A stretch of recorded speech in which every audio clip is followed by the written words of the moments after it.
Attorney Powa, ang ginamit niyo pong term kanina is you were pre-terminated, tama po ba? Yes, Mr. Chair. Gusto lang po namin malaman kung kayo po ba yung nag-resign or tinanggal sa OVP? Nag-ano po kami, nagkaroon kami ng pag-uusap prior to the previous hearing. It was really a mutual decision, Your Honor. What do you mean mutual po? Tinanggal ka po ba o nag-resign ka? Nag-decide po kaming mutually kasi nag-express po ako na hindi ko kayang i-fulfill yung obligations ng contract as a spokesperson because to be honest with you, since I'm also a resource person here, I found it very difficult for me to go on media and be interviewed on the same matter kasi nawawala yung objectivity because I'm also part of the hearing as a resource person. So, sinabi ko po yun na I don't think I am capable of really fulfilling the contract. Naintindihan naman po ako, so we mutually decided na i-pre-terminate na po. Kasi ang contract ko po ay dapat hanggang December of this year. So, pin-re-terminate na lang po namin yung kontrata po. Kanino po kayo nagpaalam? Sa ating Vice President po.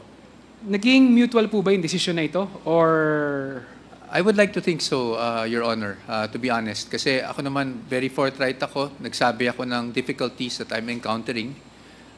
Medically, I'm affected. But also, beyond that, it's really hindi ko ma-fulfill yung trabaho ko. Hindi ako makapagpa-interview. Hindi dahil sa ayaw ko. Pero I think it would be inappropriate. For example, if I'm asked about the proceedings, I would rather answer questions here rather than in the media, especially if it's a comment by a member of the committee. I think it would be inappropriate for me to comment through the media. So sa totoo lang po, nahirapan din po talaga ako and I expressed that difficulty to the principal. At I'd like to think that she really understood naman po at that's why nag-agree kami to pre-terminate. So I sent in my notice to pre-terminate the contract and wala naman pong naging problema. bakit po kayo nahihirapan? Nahihirapan po ba kayo dahil nahihirapan kayo ipagtanggol siya o meron po bang inuutos sa inyo na... Hindi naman po, Mr. Chair, sorry. Hindi naman po. It's really, try ko pong i-explain. No? It's for example, meron pong interview regarding the proceedings here. Ako po kasi, personal view ko, kunwari nagkomentong isang kagalang-galang na kongresista tungkol sa proceedings dito, or pagtanungin ako tungkol sa mga issues na pinag-uusapan natin dito, I don't think, out of due respect to the members of this committee, I don't think it would be proper for me to answer through the media. Tapos magkakaharap tayo dito, tapos either ulitin ko lang ulit yung sinabi ko. I would rather answer the questions here as a resource person, and I don't know if it's something that the committee would appreciate where I'm coming from, but sa totoo lang po, nahirapan ako magpa-interview. Kaya po kung mapapansin nyo, hindi ako nagpa-interview since nagsimula po yung itong committee na to. Hindi po ako lumabas sa kahit anong interview. No? That was my difficulty personally.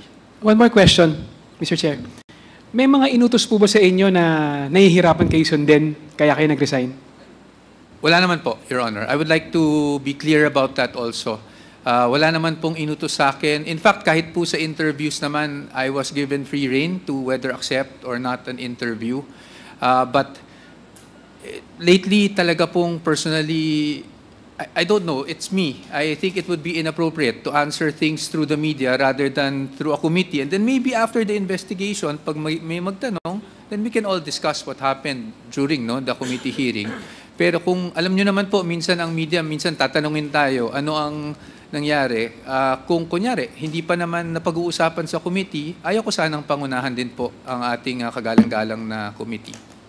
Thank you, Mr. Chair. Thank you. I remember some years ago, Mr. Chair, that when the Vice President was still in the DepEd, that there is a rule that she made, no gift policy. Am I right, Attorney Powa?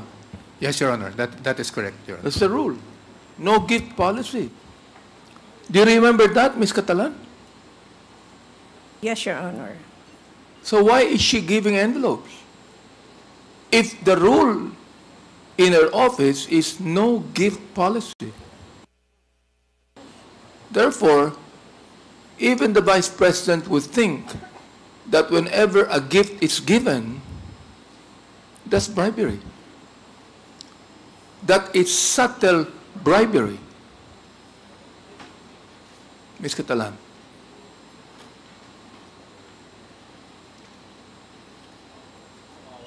Maybe. Not maybe. Sabi mo sa akin, no gift policy.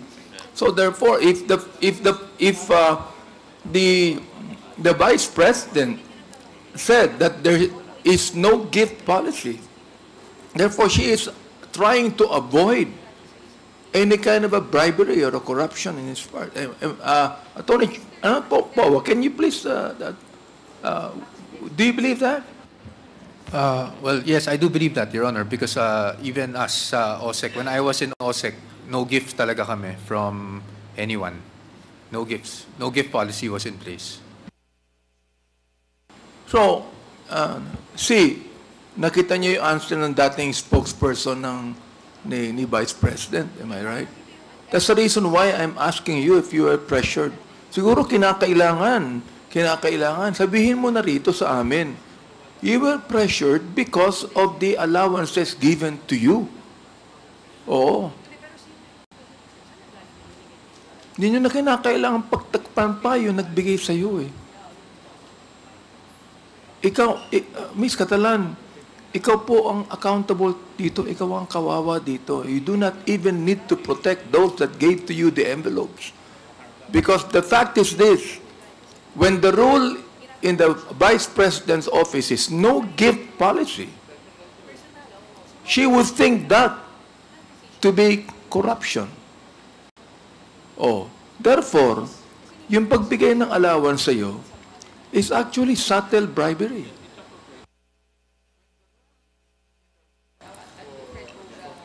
Hindi po ba?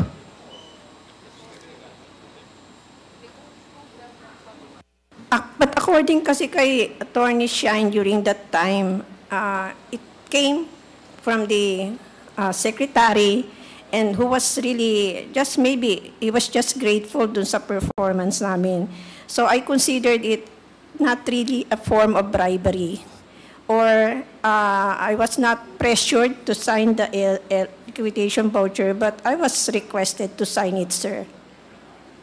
I'm not going to, in any way try to convince you otherwise, Ms. Catalan. What I'm just trying to say is, when the rule of the Vice President is no gift policy. In fact, hindi nga siya tumatanggap ng gift sa amin eh, kahit nabigyan namin siya eh. Hindi siya tumatanggap eh.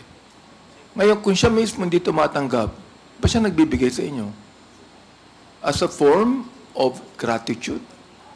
That's your duty, Ms. Catalan. Whether there is no envelope given as a form of gratitude, it's your duty to do your job. Am I right? Yes, Your Honor. That's what I'm saying. Mr.